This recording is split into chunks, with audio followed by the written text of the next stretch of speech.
हर बार की तरह आप सब साथियों ने देश को बहुत निराश किया,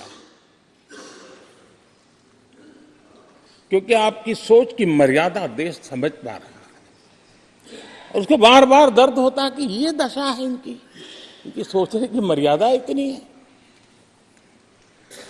आदरणीय अध्यक्ष जी, नेता तो बदल गए लेकिन टेप रिकॉर्डर वही बज रही है, वही बातें, कोई नई बात आती नहीं और पुरानी ढपली और पुराना राग वही चलता रहता है आपका। चुनाव का वर्ष था, थोड़ी मेहनत करते, कुछ नया निकाल करके लाते, जनता को जरा संदेश दे पाते, उसमें भी फेल गए आप। चलिए ये भी मैं सिखाता हूं। आदरणीय अध्यक्ष जी,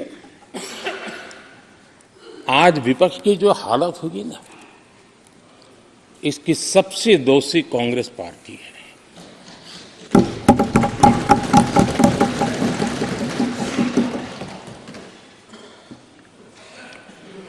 कांग्रेस को एक अच्छा विपक्ष बनने का बहुत बड़ा अवसर मिला और 10 साल कम नहीं होते, लेकिन 10 साल में उस दायित्व को निभाने में भी वे पूरी तरह विफल गए और जब खुद विफल हो गए तो विपक्ष में और भी होनहार लोग हैं, उनको भी उभरने नहीं दिया, क्योंकि फिर मामला और गड़बड़ हो जाए। इसलिए हर बार यही करते रहे कि और भी विपक्षी जो तेजस्वी लोग हैं उनको दबा दिया जाए। हाउस में कई यंग हमारे माननीय सांसदगण हैं, उत्साह भी उमंग भी है, लेकिन अगर वो बोलें, उनकी छवि उभर जाए तो शायद किसी की छवि बहुत दब जाए। उस चिंता में इस यंग जनरेशन को मौका न मिले, हाउस को ही चलने नहीं दिए गए।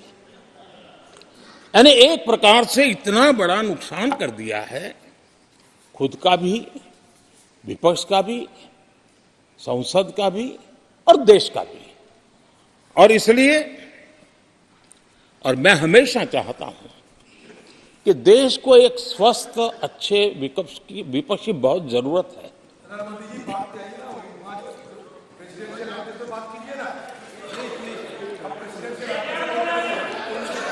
देश ने जितना परिवारवाद का खामियाजा उठाया है और उसका खामियाजा खुद कांग्रेस ने भी उठाया है। अब अधीर बाबू की हालत हम देख रहे हैं, वरना ये समय था संसद में रहने का, लेकिन परिवारवाद की सेवा तो करनी पड़ती है।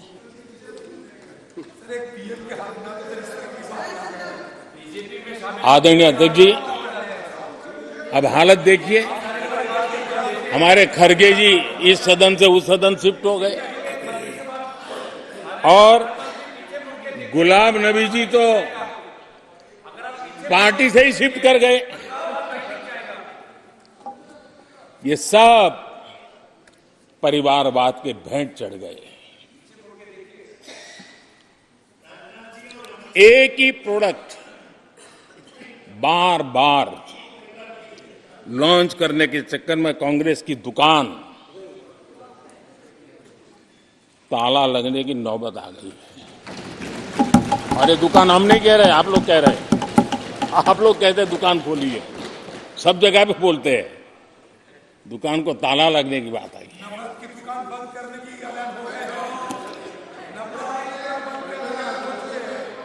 यहां हमारे दादा अपनी आदत छोड़ नहीं पाते हैं, वो वहां से बैठे बैठे कमेंट कर रहे हैं परिवारवाद की। मैं जरा समझा देता हूं, आज माफ करना अध्यक्ष महोदय, मैं जरा समय ले रहा हूं। आज हम किस परिवारवाद की चर्चा करते हैं? अगर किसी परिवार में अपने बलबूते पर जन समर्थन से एक से अधिक अनेक लोग अगर राजनीतिक क्षेत्र में भी प्रगति करते हैं, उसको हमने कभी परिवारवाद नहीं कहा है। हम परिवारवाद की चर्चा वो करते हैं जो पार्टी परिवार चलाता है, जो पार्टी परिवार के लोगों को प्राथमिकता देती है, जो पार्टी के सारे निर्णय परिवार के लोग ही करते हैं, वो परिवारवाद है। न राजनाथ जी की कोई पॉलिटिकल पार्टी है, न अमित शाह की कोई पॉलिटिकल पार्टी है। और इसलिए जहां एक परिवार को पार्टियां लिखी जाती हैं, वो लोकतंत्र में उचित नहीं है।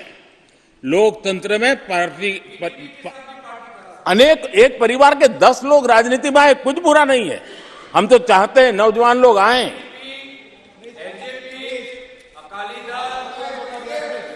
हम भी चाहते हैं ये इसकी चर्चा करिए। हमारे साथ, आपके साथ मेरा विषय नहीं है। देश के लोकतंत्र के लिए परिवारवादी राजनीति, पारिवारिक पार्टियों की राजनीति, ये हम सबकी चिंता का विषय होना चाहिए। और इसलिए मैं किसी परिवार के 2 लोग अगर प्रगति करते हैं, उसको तो मैं स्वागत करूंगा। 10 लोग प्रगति करें, मैं स्वागत करूंगा। देश में जितनी नई पीढ़ी अच्छे लोग आए, स्वागत योग्य है। सवाल यह है कि परिवार ही पार्टियां चलाती है। पक्का है कि ये अध्यक्ष नहीं होगा तो उसका बेटा होगा, ये नहीं होगा तो उसका बेटा होगा। ये लोकतंत्र का खतरा है। और इसलिए अच्छा हुआ दादा, थैंक यू। ये विषय कभी बोलता नहीं था, आज बोल दिया मैंने।